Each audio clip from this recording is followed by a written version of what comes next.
데살로니가 전서는 학자들 간에 약간의 논란이 있습니다만 바울 서신 13권 중에 첫 번째 책으로 알려지기도 했습니다. 마케도냐 수도인 데살로니가, 그러니까 경제적으로 여유가 있었고 여러모로 당시에는 좀 부흥했던, 그리고 번성했던 지역의 상황입니다. 바울이 이곳에 복음을 전합니다. 하지만 여러모로 어려운 난관을 겪게 되고 바울은 이제 더 머물지를 못합니다. 그리고 흩어져 있다가 이들에게 편지를 보낸 겁니다. 그런데 오늘 본문 2절에서 여러분 4절까지의 내용을 보면 이들이 정말 말씀 가운데 위기를 잘 극복해 가는 상황을 듣고 하나님께 감사합니다. 고린도전서 13장에 등장하는 믿음, 소망, 사랑, 그 사랑장이라는 걸 여러분 기억하시겠죠? 이들의 믿음에 대해서, 소망에 대해서, 사랑에 대해서 본이 된 신앙생활을 바울은 칭찬하게 됩니다. 그리고 이들이 그 어려움 가운데 말씀을 받고 예수를 믿어서 예수님을 본받고 이 복음을 전해준 사도 그리고 지도자들 본받는 그 믿음을 칭찬하게 되는 겁니다. 여러분, 우리가 예수 믿고 하나님의 자녀가 되면서 늘 생각하는 것이 있습니다. 하나님이 위대하십니다. 하나님은 완전하십니다. 하나님은 우리와 비교 불가한 창조주입니다.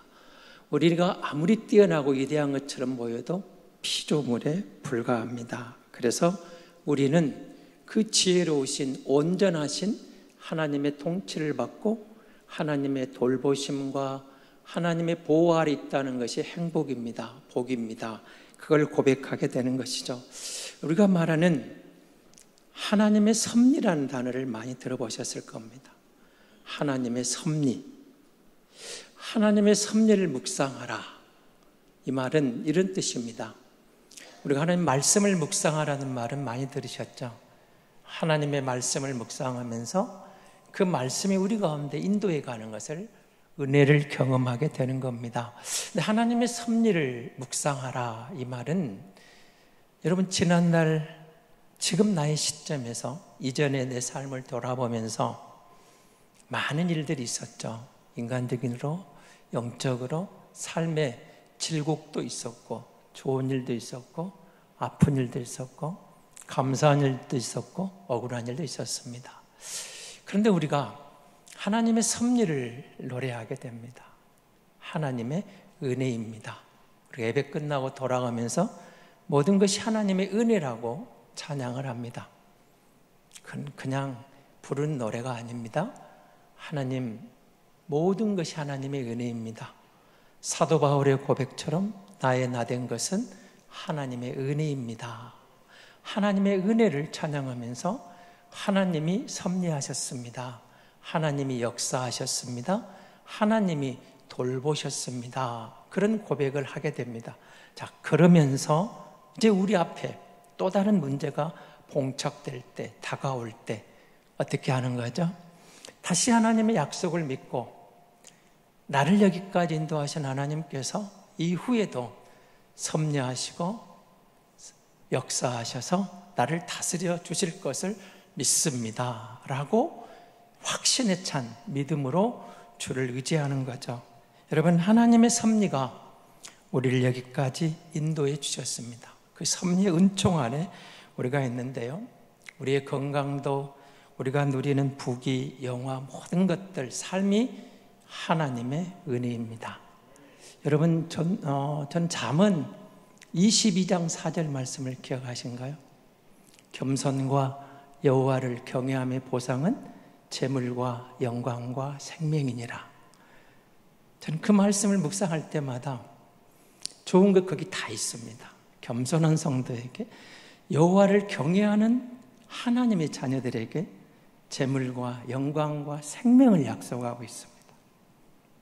그런데 잠언 10장 22절에 보면 여호와께서 주시는 복은 사람을 부하게 하고 근심을 겸하여 주지 아니하시느니라. 좀 기가 막힌 말씀이죠. 재물도 주시고 영광도 주시고 건강도 주시고 생명도 주셨는데 여러분 온갖 근심이 따라오면 무슨 의미가 있겠습니까? 하나님이 주시는 복을 잠언은 그렇게 말합니다. 하나님 우리에게 부귀영화를 주무실 때 근심 없는 것을 약속해 주셨다. 그래서 여러분 우리가 여호와를 경외하는 것, 겸손하게 여호와를 따르는 것은 우리의 진정한 복인 것을 믿게 되는 겁니다. 세상에는 많은 섭리, 하나님의 운행하심을 우리는 보게 됩니다. 사실 그렇습니다.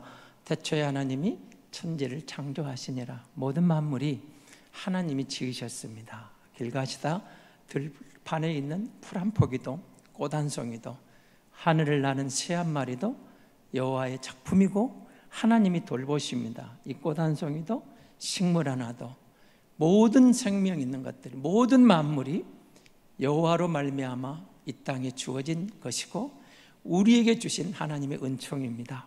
하나님의 섭리를 묵상할 때 여러분 구원의 은혜가 얼마나 큰가를 경험하게 됩니다.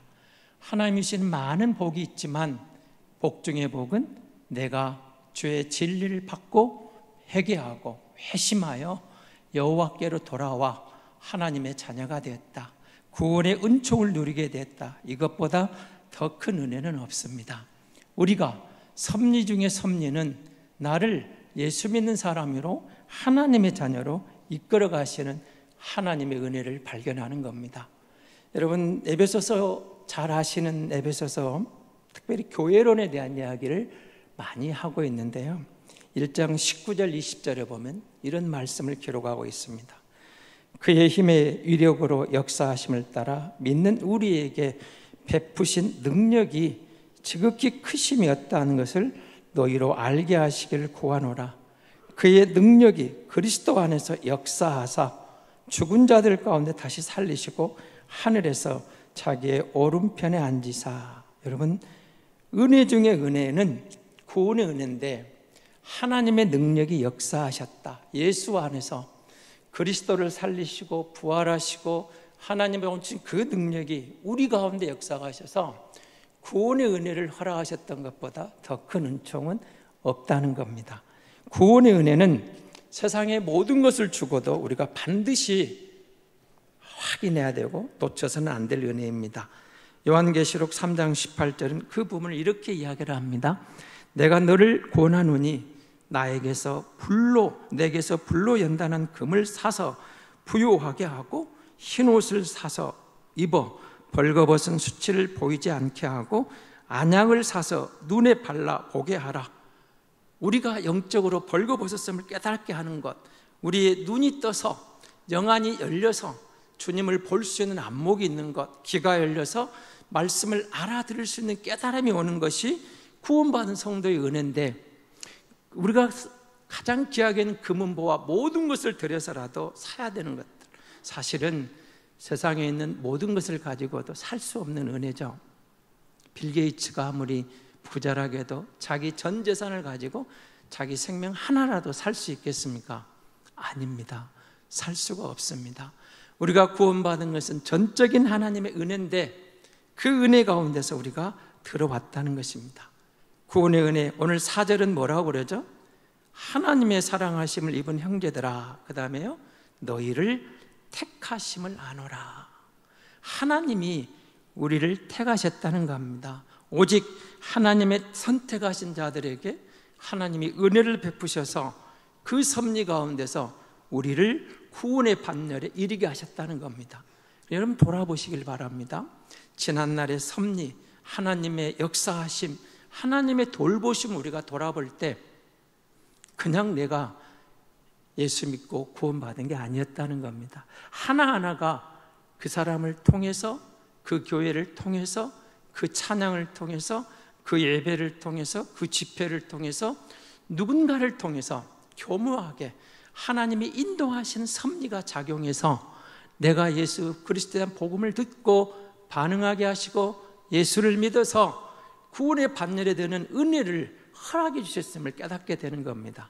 돌아보니 모든 것이 하나님의 섭리의 손길이었다는 것입니다.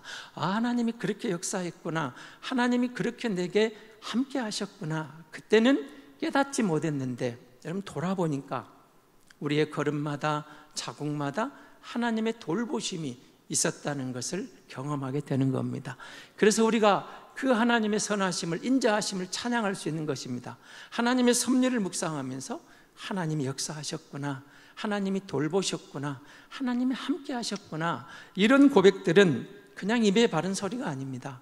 하나님께서 나의 구원에 이렇게 개입해 주셨구나 느끼게 되는 것이죠. 그래서 히브리서 6장 9절에서 이렇게 말을 합니다. 히브리서 기자는 사랑하는 자들아, 우리가 이같이 말하나 너희에게 이보다 더 좋은 것 곧 구원에 속한 것이 있음을 확신하노라. 여러분, 구원에 속한 확신을 주고 있는 거죠. 돌이켰습니다. 회개했습니다. 하나님의 택함을 받았다는 증거는 회개하게 하시고, 그리고 그 구원의 확신 속에서 주님을 향하여 나아갈 수 있는 은혜, 그것이 구원의 은혜라는 겁니다. 그리고 이어지는 말씀입니다. 요한복음 4장 16절은 우리에게 이렇게 증거하고 있습니다. 내가 주는 물을 마시는 자는 영원히 목마르지 아니하리니 내가 주는 물은 그 속에서 영생하도록 솟아나는 샘물이 되리라. 수가성 여인을 전도하시는 주님께서 그 여인은 계속해서 단순히 육의 갈증만을 이야기할 때 영적인 말씀을 하시면서 내가 주는 물은 그렇습니다. 가라지 않는다, 목마르지 않는다 이야기를 하는 거죠. 확실하고, 근데 그 무엇보다도 영원한 은혜라는 것을 강조합니다. 순간이 아닙니다. 구원받은 성도는 영원히 하나님의 섭리 안에서 하나님의 역사하심을 따라 하나님의 보호 아래 있다라고 약속하고 계시는 것이죠. 그래서 여러분, 우리가 하나님의 은혜를 받았다면 하나님의 섭리 아래서 특별히 우리가 잊지 말아야 할 바로 이 부분입니다. 하나님이 나를 구원하사 여기까지 인도하신 것은 어떤 그 사람, 어떤 그 사건이 중요하지만 더 중요한 그 너머에 있는 하나님의 섭리의 손길, 하나님의 돌보심이 있었다. 하나님이 역사하셔서 나를 거기 인도하게 하시고 내게 은혜를 주셔서 나로 하여금 구원에 이르도록 하셨다는 상황입니다. 그래서 여러분, 하나님의 말씀을 기억해 보십시오. 다시 한번 생각해 봅시다. 하나님의 섭리를 묵상합시다. 하나님의 섭리를 묵상하면서 여러분, 처음 예수 믿고 여기까지 오는 과정 속에 돌아보면 모든 것이 하나님의 은혜였습니다. 비록 지금 힘들어도, 고난 가운데 있어도 사실은 우리가 고통 중에 있을 때, 힘들 때 더 은혜의 말씀이 필요하지 않을까요? 하나님의 섭리가 그 약속대로 이루어진다는 그 확신보다 여러분, 세상에서 우리에게 위로가 되는 말씀이 어디가 있겠습니까? 때로는 이해가 안 될 때도 말입니다. 그래서 요한복음 16장 33절에서 이렇게 말씀합니다. 이것을 너희에게 이르는 것은 너희로 내 안에서 평안을 누리게 하려 함이라. 세상에서는 너희가 환난을 당하나 담대하라. 내가 세상을 이겼노라. 하나님의 섭리, 여러분, 우리가 힘들지만 어려운 순간이 다가올 수도 있지만 인내하며 감당할 수 있는 힘을 주님이 약속하고 계시는 겁니다. 걱정하지 말아라. 내가 세상을 이겼노라. 그 하나님이 우리를 택하셔서 예수 믿게 하시고 여기까지 인도하신 손길 속에서 때로는 너무 힘들어서 견딜 수 없는 그 순간이 올 때에도 지난 날을 돌아보면서 우리가 이렇게 말할 수 있는 것입니다.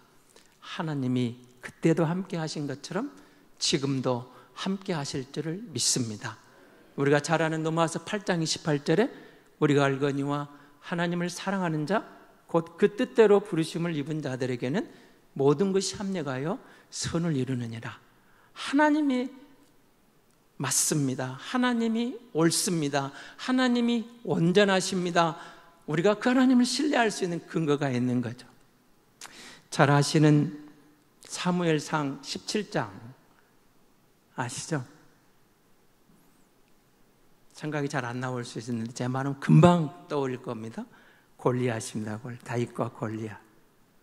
그런데 여러분, 다윗이 지금 어디 와 있는 거예요? 아버지의 심부름으로 형님들에게 먹을 것을 전하고 군대 장관은 뭔가 전달하는 심부름을 왔습니다. 그런데 그 26절에 보면 그 심부름 온 다윗 앞에 보이는 게 있어요. 골리앗이 이스라엘을 모욕합니다. 견딜 수가 없는 거예요. 대체 저 인간이 누구길래 하나님의 군대를, 하나님의 백성을 이렇게 모욕한단 말이냐. 여러 이야기를 듣습니다. 다윗이 나섭니다. 내가 저 블레셋 군대 장관을 상대하겠다.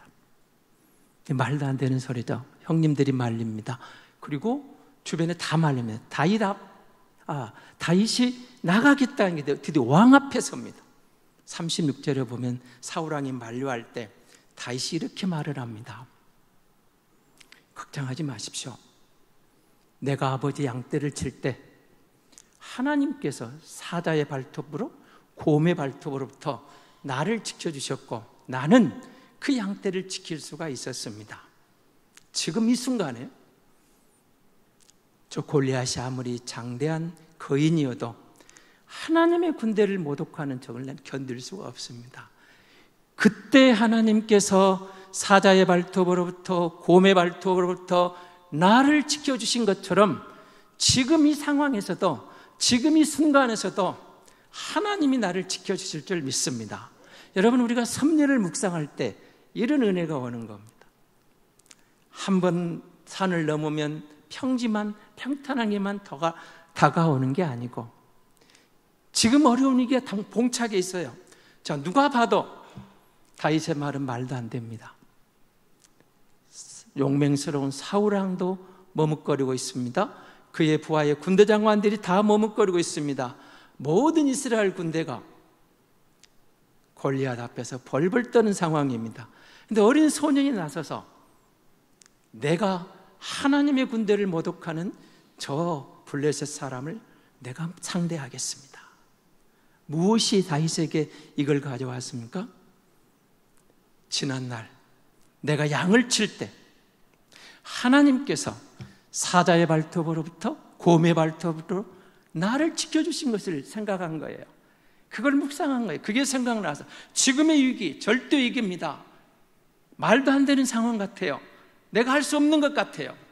그런데 그때 그 섭리를 하나님이 역사하셨던 걸 믿는 거예요. 내가 힘이 있어서, 내가 지혜로워서 사자를 무찌르고 곰을 무찌른 게 아니고 그때 하나님이 나를 지켜주셨습니다. 하나님이 역사하셨습니다. 하나님이 나를 돌보셨습니다. 지금 이 위기 앞에서, 이 산 앞에서, 말도 안 되는 위기 앞에서 믿는 게 하나 있습니다. 그때의 나를 지켜주신 하나님께서, 그때 섭리하신 하나님이, 그때 역사하신 하나님이, 그때 나를 돌보신 하나님이 지금 이 상황에서도 하나님이 섭리할 줄을 믿습니다. 하나님이 역사하실 줄을 믿습니다. 하나님이 돌보실 줄 믿습니다. 그러면 그때 내가 사자와 곰을 무찌른 것처럼 저 골리앗은 하나님께서 내 손에 붙이실 줄로 믿습니다. 이런 말이 나온 겁니다.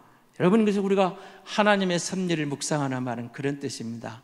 지금까지 오는 여정을 돌아보시면서 하나하나 손길에 하나님의 은혜와 하나님의 함께하심과 하나님의 자비와 하나님의 인자하심을 경험했던 순간들이 있었던 거예요. 그런데 모든 것이 끝난 게 아니었습니다. 또 더 큰 어려움이 다가왔어요. 봉착되었어요. 말도 안 되는 상황이에요. 그런데 하나님 확신이 드는 거예요. 그때 나와 함께 하신 하나님이 지금 이 순간도 함께 하실 줄 믿습니다. 지켜주실 줄 믿습니다. 보호하실 줄 믿습니다. 역사하실 줄 믿습니다. 이게 섭리에 의뢰하는 거예요. 여러분, 하나님의 섭리의 은총이 지난날에도 함께 하신 것처럼 지금 이 순간에도 우리와 함께 하신 줄로 믿습니다. 그 하나님이 우리 하나님이십니다. 그 하나님이 우리의 선한 목자가 되시는 하나님이라는 거죠. 여러분, 이사야 27장 18절에서 이렇게 말합니다. 주께서 백성을 적당하게 견청하사 쫓아내실 때에 동풍 부는 날에 폭풍으로 그들을 옮기셨느니라. 무슨 말일까요? 때로는 하나님이 적당하게 견책을 하셨어요. 매를 드셨어요. 징계를 하셨어요. 잘못 갈 때, 곁길로 갈 때, 탈선할 때 하나님이 징계해서 돌아오게 하는 것은 하나님 은혜라는 거예요. 징계가 없으면 자식이 아니라고 그랬잖아요. 그 말을 하고 있는 겁니다. 하나님은 우리의 평화를 위해서 고난도 허락해 주시는 하나님이라는 그것이죠. 이 말씀을 하고 계십니다. 그 하나님 우리와 함께 하시는 거죠. 여러분, 사무엘하 7장 14절에서 이렇게 약속을 하십니다. 하나님의 섭리의 은총은 나는 그에게 아버지가 되고 그는 내게 아들이 되리니 그가 만일 죄를 범하면 내가 사람의 매와 인생의 책찍으로 징계하려니와. 하나님은 우리에게 고난 속에서도, 그 징계 속에서도 하나님의 사랑을 깨닫게 하고 하나님을 향한 우리의 마음을 새롭게 하셔서 전화위복이 되게 하시는 하나님으로 소개하고 있는 것입니다.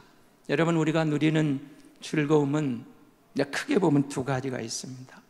우리도 이 땅에 살기 때문에 여러분, 우리 삶 속에서 누리는 즐거움, 자연적인 것, 감각적인 것, 감정적인 즐거움을 하나님은 거부하라 하지 않았습니다. 그런가 하면 우리가 하나님의 자녀로서 누리는 거룩하고 신령한 즐거움을 약속하고 계십니다. 이 부분을 가장 잘 설명한 부분이 여러분, 에스더 9장 22절은 이렇게 우리에게 소개를 합니다. 이달 이날에 유대인들이 대적에게 벗어나서 평안함을 얻어 슬픔이 변하여 기쁨이 되고 애통이 변하여 길한 날이 되었으니 이 두 날을 지켜 잔치를 베풀고 즐기며 서로 예물을 주며 가난한 자를 구제하라 하매. 그렇습니다. 여러분, 섭리에 대한 이야기 가장 선명한 곳이 에스더서입니다. 집에 가서 시간이 됐으면 에스더서를 한번 겸손하게, 그리고 묵상하는 마음을 읽어보십시오. 하나님이 어떻게 자기 백성에 역사하고 계시는가. 에스더를 통해서, 모르드게를 통해서 하만으로부터 오는 그 절대 위기. 여러분, 모르드게하고 하만의 싸움이 아까 말한 우리 골리앗과 다윗 싸움 못지않게 말도 안 되는 싸움입니다. 하만이 누구죠? 그 제국의 2인자입니다. 2인자. 그 모르드게는 누구죠? 포로로 끌려와 있는 불쌍한 포로예요. 그래서 이제 하급 관리 좀 돼서 뭔가 하고 있는데 절대 위기가 찾아왔습니다. 그런데 여러분, 그 장면을 보시기 바랍니다. 장대를 10굽이나 50굽이나 되는 그 장대를 세워놓고 어떻게 하죠? 거기에 모르드게를 달기로 약속을 정해놨어요. 다음 날 왕을 찾아가서 모르드게를 그 장대에 달라고 허락을 받으러 들어갑니다. 그 새벽에. 그런데 대반전이 일어나잖아요. 그날 전, 그 이튿날, 바로 그 전날 왕이 잠이 안 와요. 잠이 안 오니까 뭘 봤어요? 거기 또 어떻게 역대 왕들의 일기장을 보게 됩니다. 그 기록한 것을 보게 돼요. 근데 하필 또 거기에 뭐가 등장해요? 모르드게가 두 내시가 반역해서 왕을 죽이는 사건이 기록한 장면이 탁 펼쳐지는 겁니다. 근데 여러분, 왕을 반역하는 사람을 처리했으면 알려준 그 사람에게 뭔가 보상이 있어야 되지 않을까요? 근데 놀랍게도 그때는 모르드게에게 아무런 보상이 없었습니다. 이 모든 것, 여러분, 말도 안 되는 사건이죠. 왕을 죽이려는 사건을 고소해서 알려서 이제 왕을 보호했다면 자연스럽게, 너무도 당연하게 그때의 보상이 있었어야죠. 보상이 안 이루어졌어요. 왕이 물어봅니다. 이 일 때문에 모르드게에게 무슨 보상을 했느냐? 없었습니다. 마침 하만이 들어옵니다. 정말 왕이 사랑하는 사람, 높일 수 있는 사람에게 할 수 있는 게 뭐냐? 하만이 교만이 하늘을 찌릅니다. 나밖에 누가 있으랴. 그래서 왕의 타는 말, 왕복을 입히고 앞장서서 왕이 사랑하는 사람 이렇게 한다라고 했는데 그가 누구예요? 모르드게 했던 겁니다. 그리고 이때부터 대반전이 일어납니다. 모르드게를 달려고 세우는 50규비 되는 그 장대에 하만이 달립니다. 열 아들이 달립니다. 이스라엘이 구원을 받아요. 여러분, 전적으로 여러분 하나님에 대한 말이 없는 것 같으면서도 에스더 전체에 흐르는 상황은 하나님이 어떻게 섭리하시는가, 어떻게 역사하시는가, 어떻게 자기 백성을 보호하는가를 정확하게, 분명하게, 선명하게 드러내는 장면이 에스더서의 기록입니다. 절대 위기가 찾아왔지만 하나님이 자기 백성을 보호한다는 사실입니다. 하나님이 역사하신다는 사실입니다. 그래서 여러분, 우리에게는 그런 자연적인 또 환경적인 기쁨도 오지만 신령한 기쁨, 거룩한 기쁨을 같이 누리라는 거죠. 그래서 에스더서 9장 22절 끝에 뭐라고 되어 있죠? 예물을 주며 가난한 자를 구제하라. 하나님의 은혜를 찬양하며 하나님께 영광을 돌리면서 감사하면서 기뻐하는 거죠. 즐거워하는 거죠. 불임절을 지키면서 이 은혜를 잊지 말아라. 그런데 우리가 하나님께 감사하면서 하나님께 찬양하면서 우리의 삶의 현장을 돌아보는 거예요. 어려운 이웃이 보이는 거예요. 가난한 이웃, 힘이 없는 백성, 약한 백성들, 슬픔과 고난과 역경이 있는 이웃이 들어오는 거예요. 그들과 함께 나누라는 거예요. 우리의 즐거움이 우리의 즐거움으로 끝나지 않고 이웃과 함께 나누라. 하나님이 주신 즐거움입니다. 주 안에서 우리가 항상 기뻐하라. 주 안에서 항상 기뻐하라. 내가 다시 말하니 기뻐하라. 주 안에서 항상 기뻐하라. 기뻐할 이유가 있습니다. 항상 기뻐할 수 없는 인생이지만, 그러나 우리가 주 안에 있기 때문에, 하나님의 섭리 아래 있기 때문에, 하나님의 역사하심을 믿기 때문에, 하나님의 돌보심을 믿기 때문에 그 약속을 믿고 하나님께서 함께 하심을 의지하여 기뻐할 이유가 있다고 말하는 것입니다. 신령한 기쁨과 위로는 우리의 마음속으로 그 하나님을 신뢰하는 겁니다. 즐거워하는 겁니다. 그리고 그 약속을 전적으로 의지하는 데서부터 나오게 됩니다.